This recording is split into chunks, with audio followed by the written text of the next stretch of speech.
Motivation is an intrinsic process, and that makes you the most responsible person for your own motivation. But also your parents or your teachers can have an impact on your motivation in a positive and negative way. So let's have a look at how motivation is affected by parents and teachers.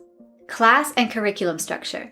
Students thrive when there's structure and they struggle when there's chaos. So a class needs to follow a certain structure in order to provide a sense of security for its students. It's beneficial to state an objective in the beginning of the lesson, so everybody knows what you're going for and what will have been completed by the end. Teacher behavior and personality. If a teacher gives you positive feedback and encourages you, it will increase your motivation a lot more than if you fear them or dislike them. Teaching methods. If there is a variety of different teaching strategies that are used in one lesson, it prevents students from getting bored and losing focus. Also, giving certain choices, such as which partner to work with, could be beneficial for motivation as well. Parental habits and involvement.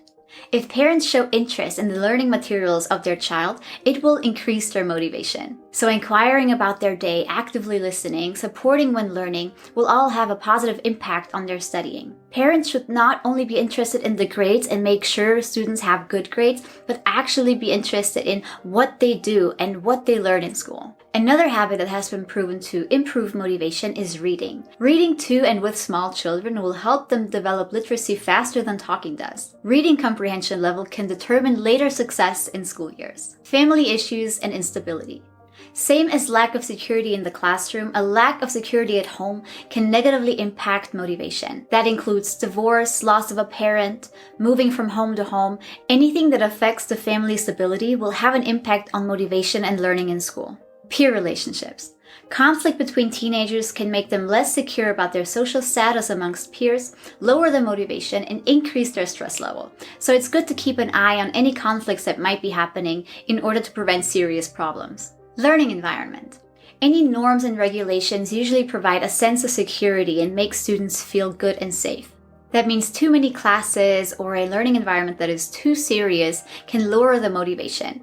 There needs to be some time for play and rest. Assessment. Especially when it comes to younger children, standardized assessment can have a negative influence on the learning behavior and motivation. Studies say that in countries like Finland, where on a primary school level there are fewer high-stakes tests, children are still displaying a higher academic achievement despite the lack of assessment. So let's keep all of this in mind when working on our motivation.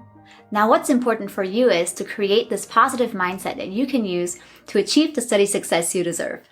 If you're a parent and want to know how to best talk to your child so it's easier for them to open up to you, I want to suggest to you this free webinar for parents of teens. It's a 1-hour course with proven communication strategies that you can use as a parent to help your child gain motivation and deal with anxieties. If you're unsure if coaching is the right thing for you or your teen, this DIY coaching starter kit will give you the opportunity to try basic coaching techniques by yourself. It will help you step up your conversation skills and improve your mutual relationship. For now, this webinar is free to access, and you can sign up for it with the link in the description. I hope you'll enjoy. If you like this video, please subscribe to my channel and tell me in the comments what you will want to watch next time. See you then!